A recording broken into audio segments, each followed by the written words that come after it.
Hi, my friends, Dorothy here. I just want to give us a quick little peek into what the lecture for 2024 is going to look like, things that I'm going to cover. I'm going to share the screen. I'm going to share a couple of charts with you just to give you a quick insight into this lecture. It will be ready you can pre-order it anytime. If you're watching this, you're already on the page that has this pre-order information on it.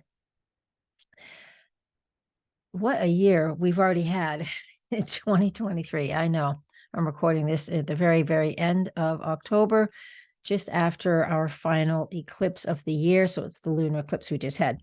Needless to say, I said I'd be looking ahead. Let's look ahead. Give you a couple of ideas as to what's going on astrologically. We start January 1st with Mercury retrograde. Yeah, I know. In Sagittarius, but it goes stationary on that day after 10 p.m. Eastern time. It goes stationary to direct. But Mercury in Sag, we end the year with Mercury in Sag retrograde. Mercury in Sag definitely has a loose tongue, if you will. It's fab for writing and being creative and just using lots and lots of words. It also shows me that there's a lot of legal stuff that can be going on, and lots of information coming to the surface. That's really what I wanted to say. That's one of the very first things that we have going on there. All right. The next big thing that we have that I wanted to cover is January 20th. Now, I don't typically in this forecast. Now, I do this in my daily stuff over there on YouTube Shorts, but I don't typically talk about the sun's transits unless it's an eclipse, and we have plenty of those coming up this year. We always have at least four every year, and we do this coming year in 2024 as we did in 2023. But this is important when the sun conjuncts Pluto once a year, but this is the minute that Pluto is at 29 degrees and 59 minutes. That is the absolute last minute of a zodiac sign, is when it's at 29:59. And the sun is there, and just, minutes later, the sun enters the sign of Aquarius. So we have the sun conjunct Pluto at 29 Capricorn. That's a critical degree. It really is. I mean, it is something that is quite significant in astrology. So it's really dynamic. And this degree, besides the sun conjunct Pluto, is very much associated with major transformations of energies and quite a significant shift. Now we can see this as the continuation of structures and foundations and things we believe we've believed in for a long time, as they are breaking down. And that's important that things break down, because we know when there is an ending to things, it also marks a new beginning. And Pluto's going to spend most of 2024 in the sign of Aquarius, which of course represents we the people. And so that is what we get to look at in that regard.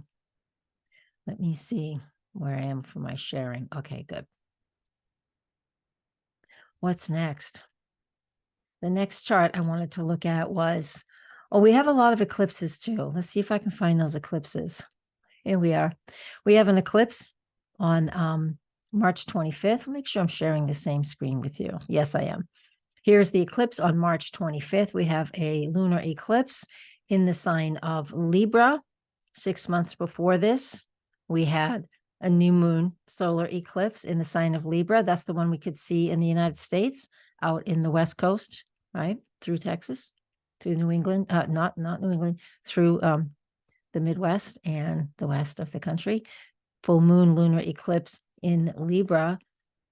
Definitely more about our partnerships and our relationships will come to a head. On April 8th, we have the solar eclipse in Aries, which is always about the self, what is going on there more than anything. Me, what do I need in my relationships? Really, really important. We also have on April 20th, I'm loving this one. This is Jupiter and Uranus conjunct in Taurus. Now, I like it because I feel that we can create a lot of expansion and innovation. We can really find a new way of creating. Jupiter in Taurus, Uranus in Taurus. Taurus rules food, it rules money.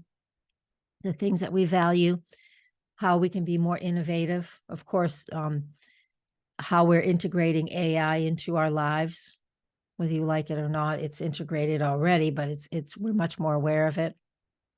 And then innovations in the way food is produced. This can be good, this can be bad. Time will tell, right?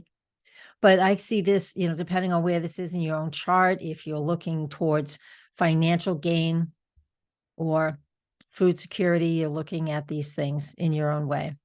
We can't get into the personal story of that, but that is a general overall, a peek at it. Now, here's Pluto moving back into the sign of Capricorn. That happens in September, right? Like I said, this is just a quick, brief peek. So from that time period I just mentioned, let's go back and see when that was. When the Sun and Pluto were conjunct January 20th. I don't have it in my head yet because I haven't drilled this stuff into my head yet, but it won't be long. So when the Sun moves into Aquarius, that is on January 20th, Pluto will enter Aquarius as well on January 20th. They're both shifting into that sign on the very same day. So from January 20th until, let's go back to that one chart I just had up. Here it is. On September 1st, Pluto will be in Aquarius. So we'll be able to really, again, hone in on, what is it that we're working towards? And we'll get into details about that, what structure is changing, what is being rebuilt, January to September. It's 9 months, but it's going to move back into Aquarius, to Capricorn from September 1st. And I think the next chart is just after that, from September 1st, here we go until November 19th. November 19th, it finally leaves Capricorn. So we have this time period, early January till the 20th, Pluto at 29 Capricorn, and then September 1st through November 19th, Pluto again at 29 Capricorn.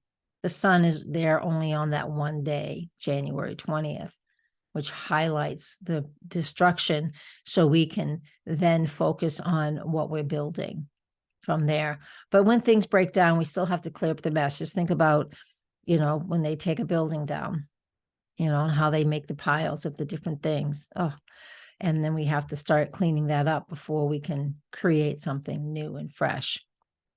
And then backing up just a smidge, in September, we have another lunar eclipse in Pisces.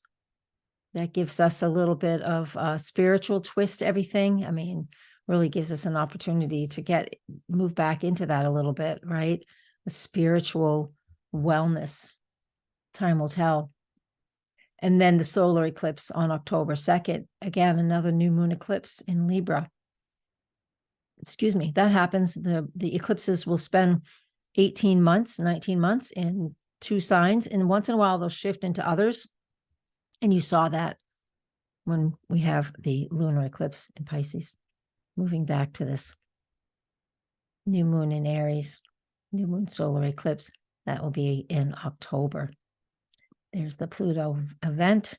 And then the final event, I mean, listen, this lecture is 1.5 to 2 hours, so there's going to be a lot more in here, but this is just a touch base. Mars retrogrades. Mars only retrogrades once every 2 years. So he's going to be retrograde starting on December 6th.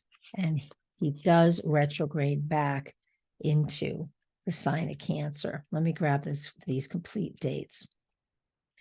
Yep, he goes back to 17 degrees of Cancer. So he starts his retrograde, as you can see on the screen, 6 Leo, retrogrades back to 17 Cancer. And that when he turns around will be February 23rd, 2025. So that's a long time away. So that happens at the end of 2024. So Venus will stay direct this year in 2024. Mars will stay direct all the way until the very end that you see up on the screen. So let's just I'm just touching base there. I just wanted to give you a little heads up. You can purchase and pre-order this lecture anytime you want. So if you're watching this, You just click on the button that's on the page that this is on, and you are welcome. And I will put you in the queue and get that recording to you as soon as I have it ready, which I plan on having it ready on the 19th. If I do it sooner, then you will absolutely have it sooner. All right, guys. Thank you very much. Thank you for your support. And please share this with your friends if you feel that they would enjoy it too. Blessings, everybody. Namaste.